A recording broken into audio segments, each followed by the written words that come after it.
Let's go ahead. Thank you. Eoin, how do you feel about that at the halfway stage? Did you think you had them in a reasonable position, or was it a little too many?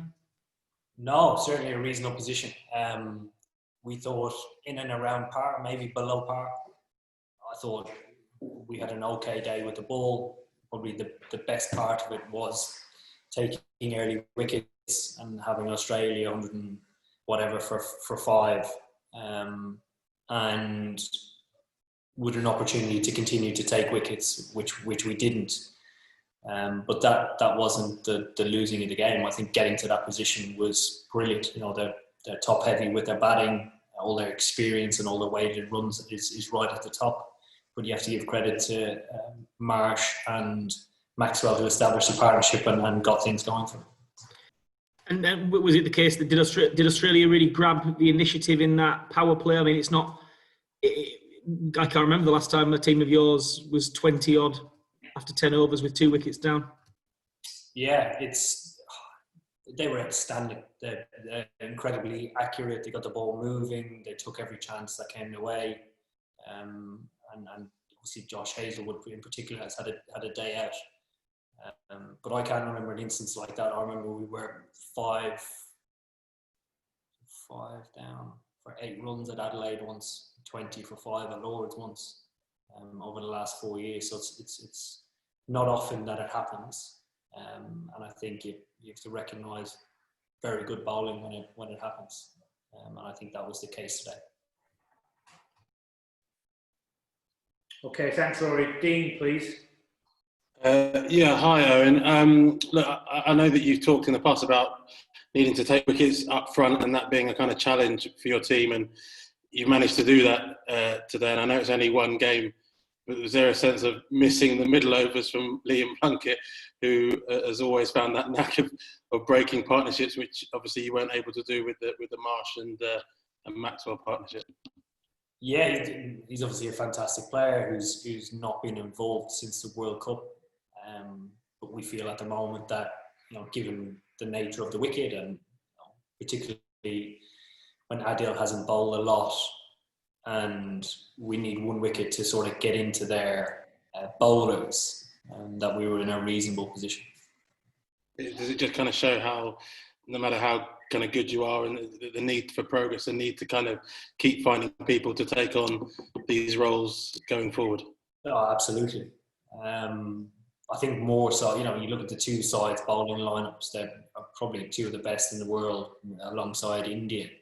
2 outstanding sides. And then sort of when you've had both sides that have played for so long as individuals of players, probably excluding Joff, there's naturally going to be guys that are sitting and waiting in the wings that need to play more games.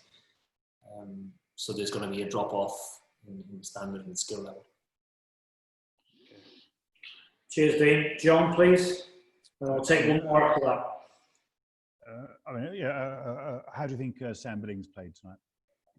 Yeah, he played brilliantly. I thought him and Johnny did well to actually keep us in the game for so long, and with a genuine chance as well. I think obviously getting Johnny's wicket is quite a big wicket, and then on the back of that, Mo and Chris Woakes not really getting going, but we still have batters there that can contribute at a high strike rate. I think if we had taken that into the last 10 with, you know, either Moeen established or Johnny still there, I think we're in a great position, or the best possible position we could have been in given the circumstances before. Sam's debut was 5 years ago. His chances have been fairly limited. Is it a difficult act for you as captain to juggle everyone's sort of frustrations and aspirations and so on? It's certainly a challenge that I think we've become better at it, because we've identified series where there have been opportunities, even though they are extremely limited. And in the position that Sam bats, myself, Ben and Joss that have played a lot of games over that period. So the opportunities that he has had have been top of the order, and then wherever the other opportunity has come. But I think today he's really stood out as, you know, in a position that's really difficult to bat. because you're thrown in all different circumstances and you're expected to start quite easy. So he's played really well. Okay, last one, Rob, please. Hi, Owen. Just wanted to talk about that first turnovers, the intensity you normally talk about, putting pressure back on the bowlers. Just felt like it was really difficult to do that. I know you tried it a couple of times. Just talk through how difficult that was to do that and why you like to try and do that generally.